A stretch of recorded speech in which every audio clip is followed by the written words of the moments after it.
Assalamualaikum warahmatullahi wabarakatuh.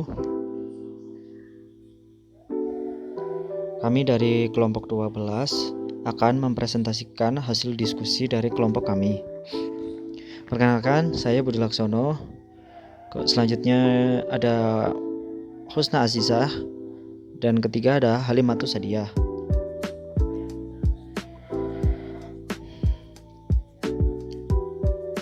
Diskusi yang akan kami paparkan pada kali ini yaitu pengolahan hasil tes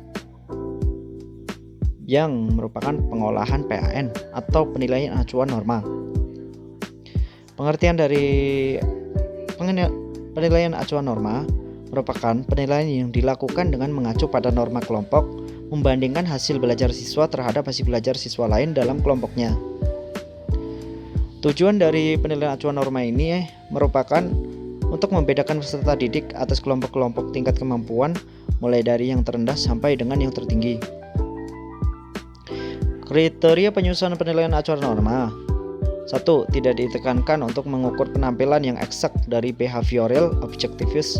Dengan kata lain, soal-soal pada PAN tidak didasarkan atas pengajaran yang diterima siswa atau atas keterampilan atau tingkah laku yang diidentifikasikan sebagai sesuatu yang dianggap relevan bagi belajar siswa. Yang kedua, pada proses belajar, penilaian nilai normatif pada umumnya banyak dilakukan oleh seorang guru.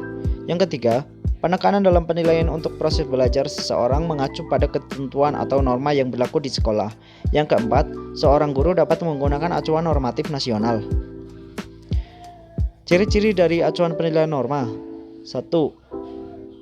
Digunakan untuk mengetahui kemampuan peserta didik dalam komunitasnya seperti di kelas, sekolah, dan sebagainya.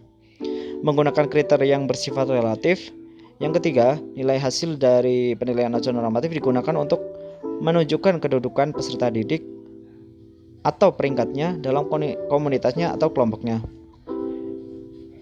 Yang keempat, memiliki kecenderungan untuk menggunakan rentangan tingkat penguasaan seseorang terhadap kelompoknya, mulai dari yang sangat istimewa sampai dengan yang mengalami kesulitan yang serius.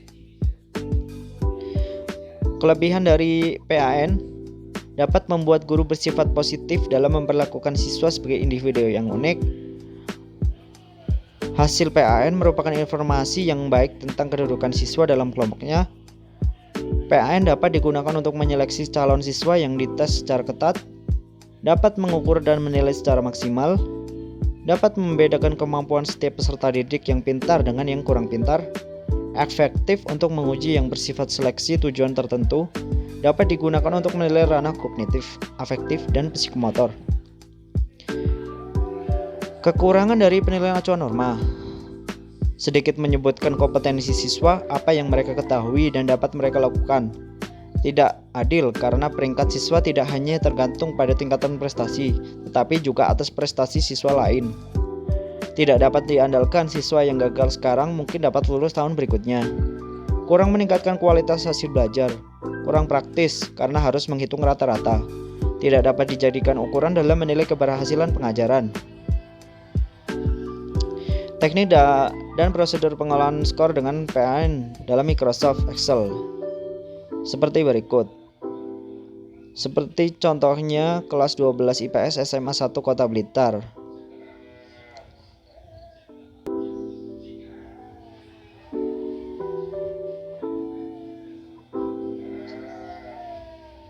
Sebelumnya buatlah tabel seperti tabel di atas di Microsoft Excel.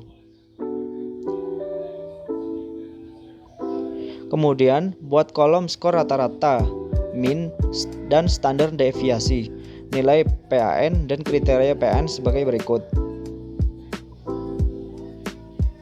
Langkahnya, 1. Buat di kolom F, menu skor rata-rata, dan carilah skor rata-ratanya dengan cara klik di sel F.